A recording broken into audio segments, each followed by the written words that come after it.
Welcome back to Psychics and Psychos. This is part 2 of our coverage of the mushroom killer, Erin Patterson. In part 1, we talked about the crime itself and a little bit of the history of poisoning. In this particular video, we're going to talk about the psychology, both in general of poisoners and then specifically the profile of Erin Patterson, according to the psychiatrist who, maybe he was a psychologist, who interviewed her at great length.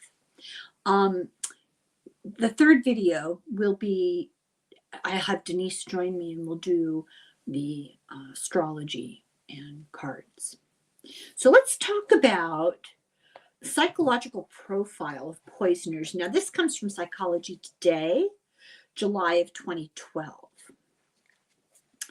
So there's not a lot known about poisoners because until the 20th century, there was really not a good way to determine if somebody had been poisoned. They didn't have the toxicological laboratory tests to prove it one way or the other.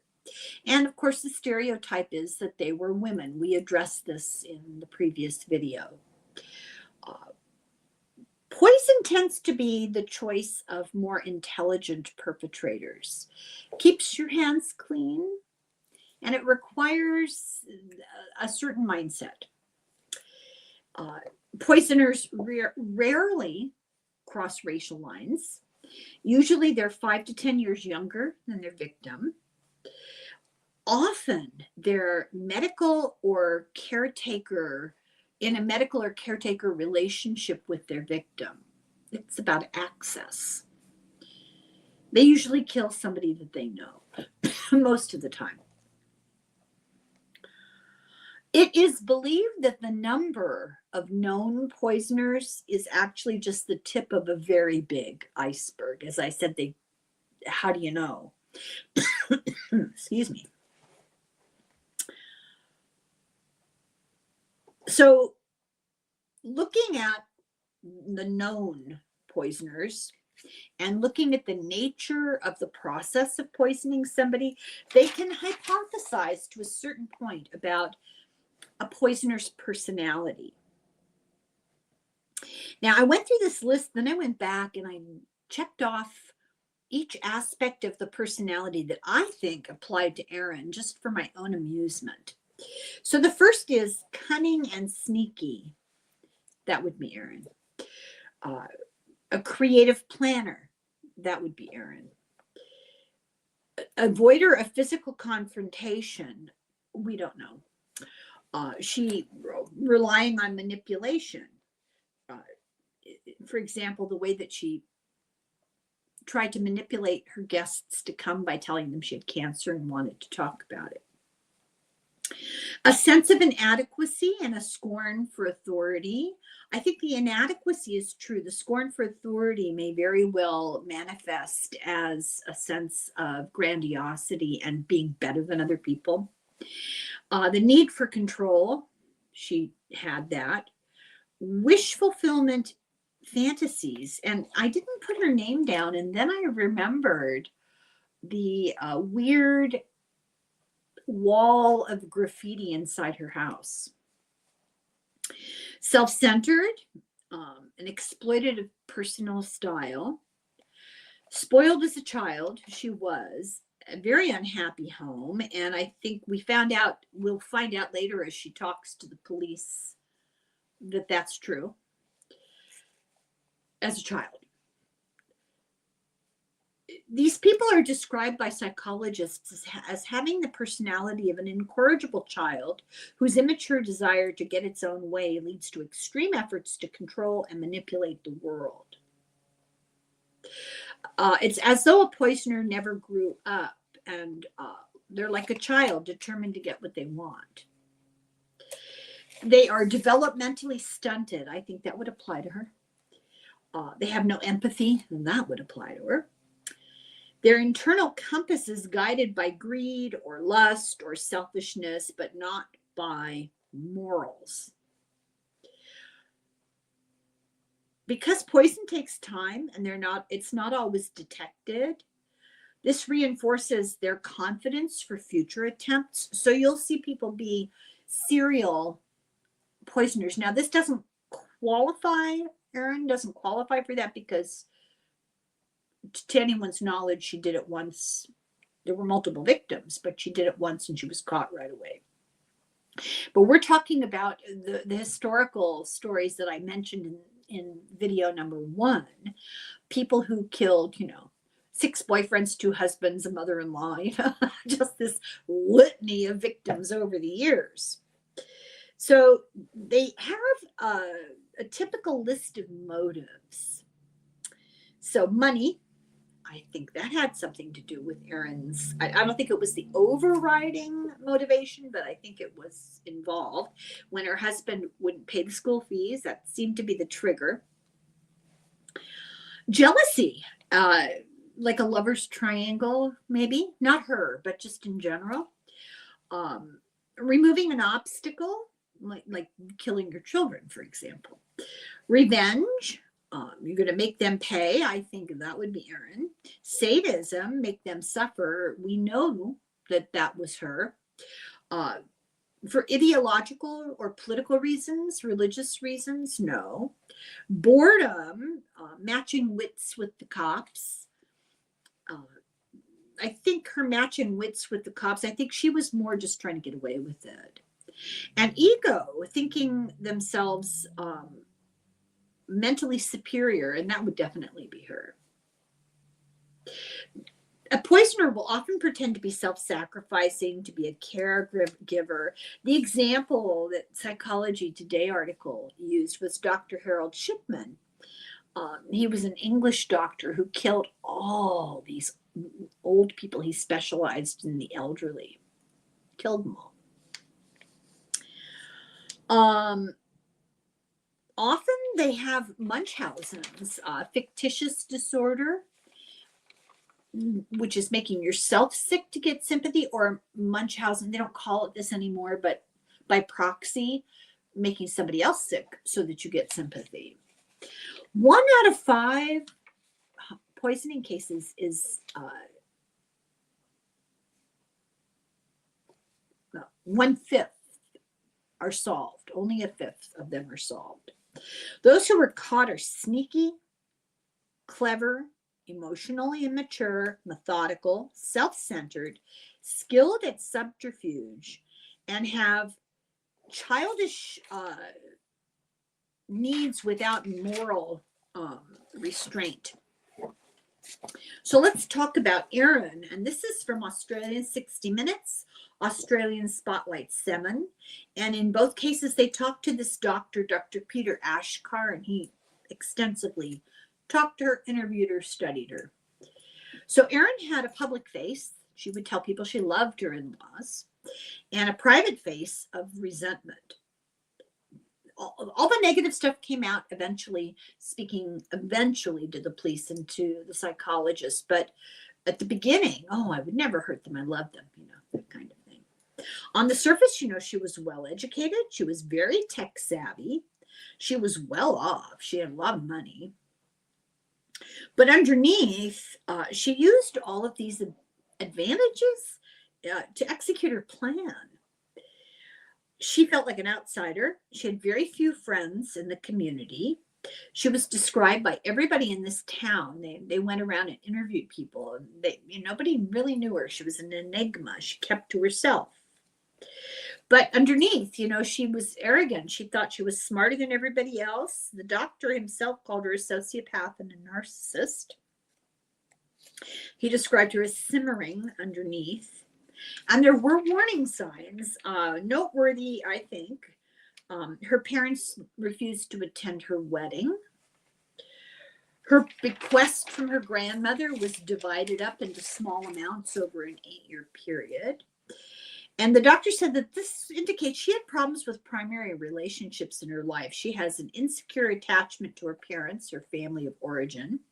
When things go wrong, she responds with extreme hurt, pain, injustice, or anger.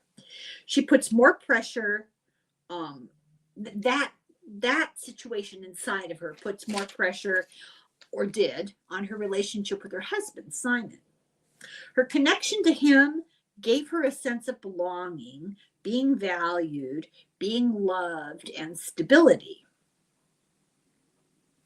And when that relationship broke, she broke down psychologically. It was the tipping point, and she started to harbor thoughts of revenge and annihilation. So she hired this painter to cover a drawing on the wall inside her house. And she said that her children had drawn on the wall was crayon and markers. He didn't believe her. He said this was really disturbing. You can see him being interviewed. It's this blue collar guy, very frank in his speech. And he said, I went in there and this was really weird. I've never seen anything like this before. And he didn't think it was children's work.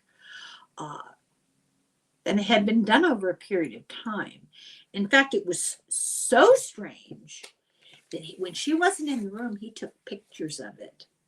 And later he was able to show them to the psychiatrist, who said, oh, very disturbed.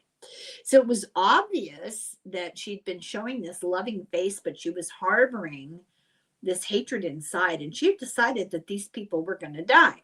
The drawings on the wall were words and fragments of sentences and very crude art with many different markers and crayons. So it's done over a period of time at random. It said things like, bye-bye, Granny. You're dead, misspelled. Tombstones, artwork of tombstones. R.I.P. Grandma. You're dead from my sword. You don't have long to live. This is all over this wall. She could not cope with the loss of the connection to Simon and his family when he finally, called things off.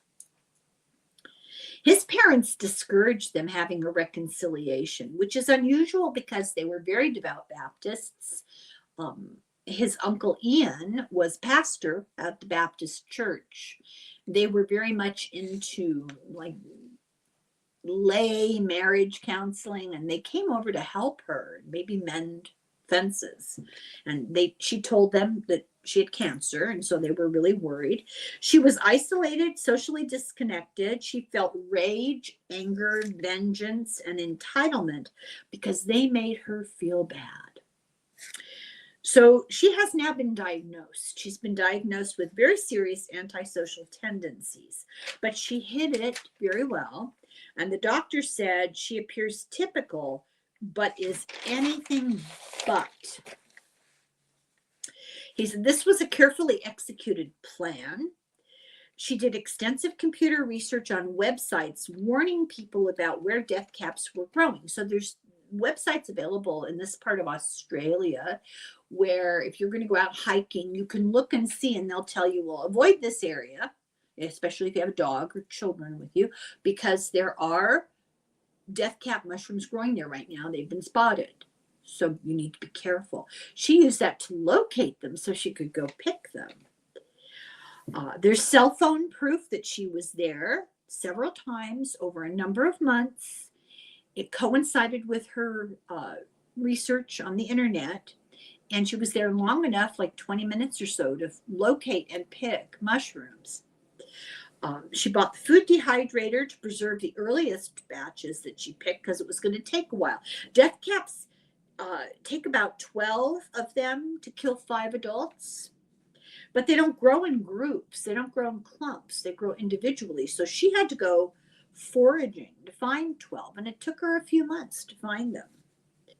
So she invited them all over, and Simon refused. He didn't feel comfortable, he said. There's a long text in which she gets angry when he says no, and she tries to manipulate him to come. Now, she doesn't play the cancer card with him. She says, well, I bought this beef and it costs so much and it's going to go to waste and I have enough for you and blah, blah, blah.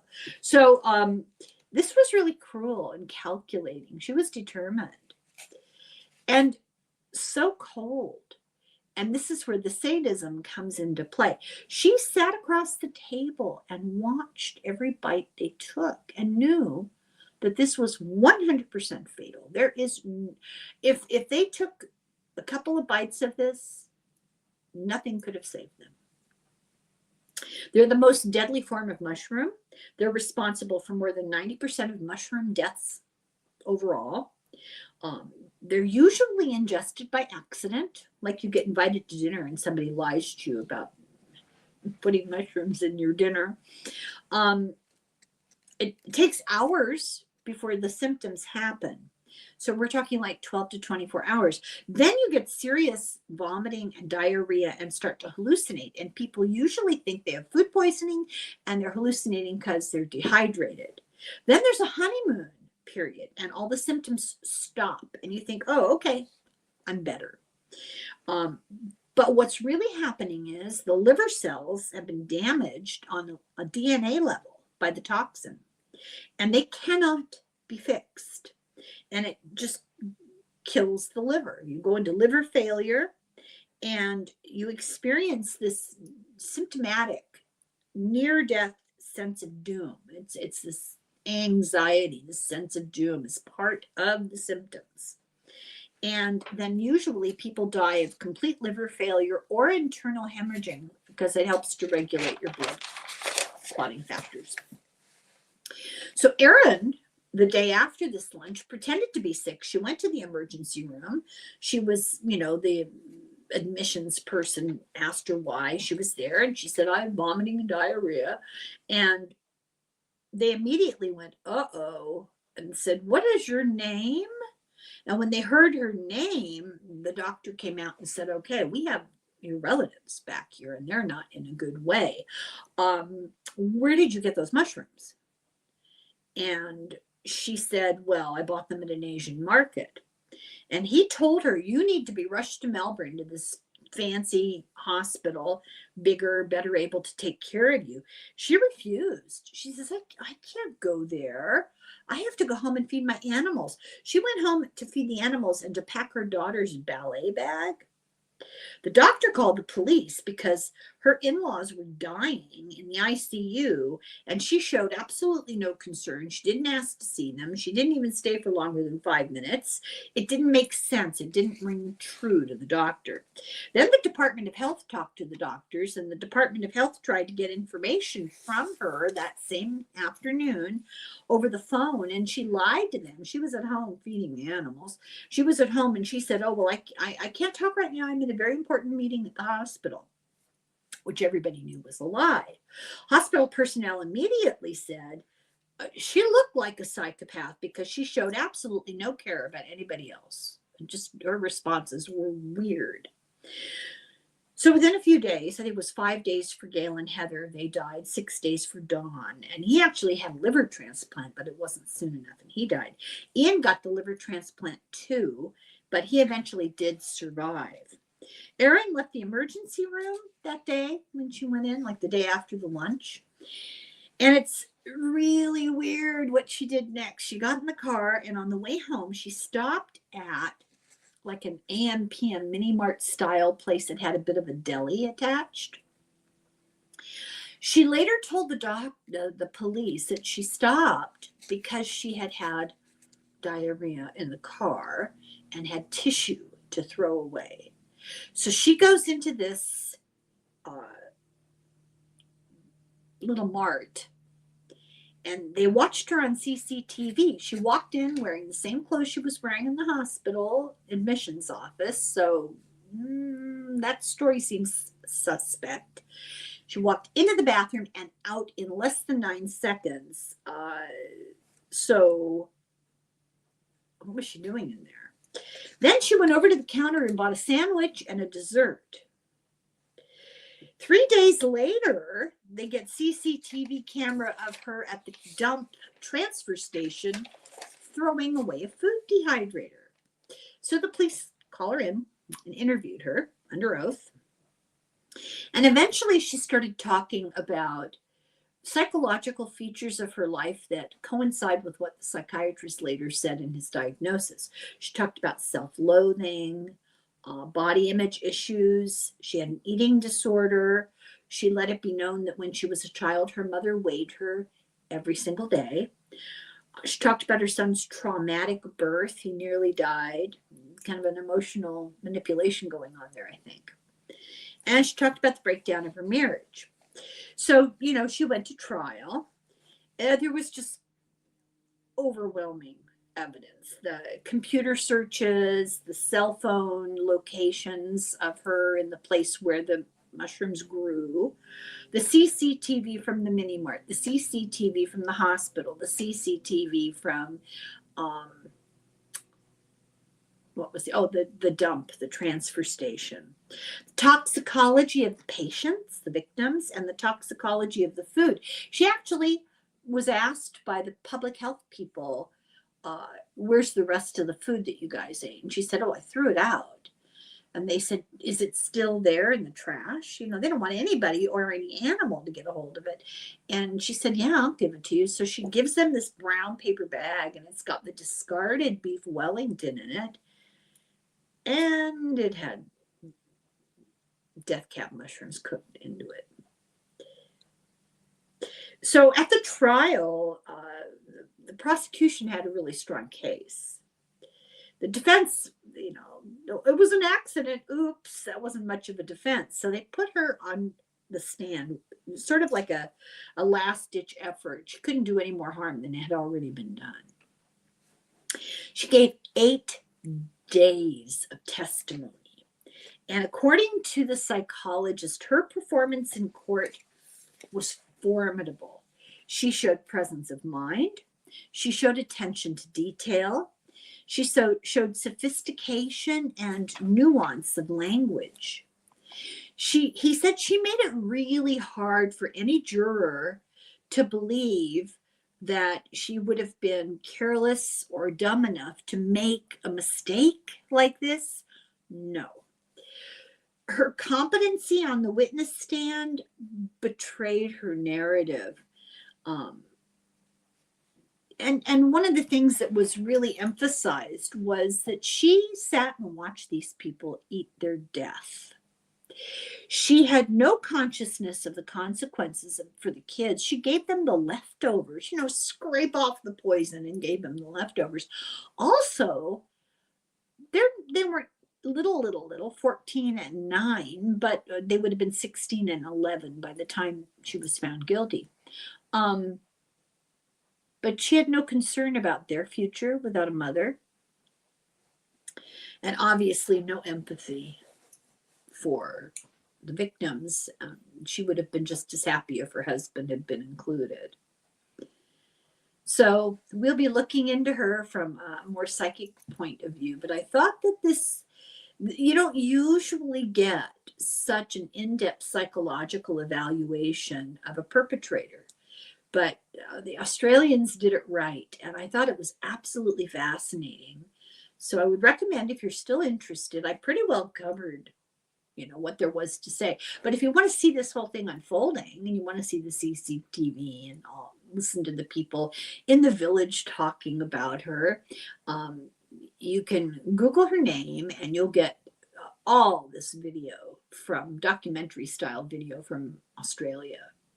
I looked up our friend, Dr. Andrew Van de Vaart, who does the very literary analyses of psychological issues. He didn't do one on her. I'm kind of hoping he does. So in the meantime, thank you for watching, and I will be back because there's never any shortage of lunatics. And in the meantime, slán go fóill, slánte.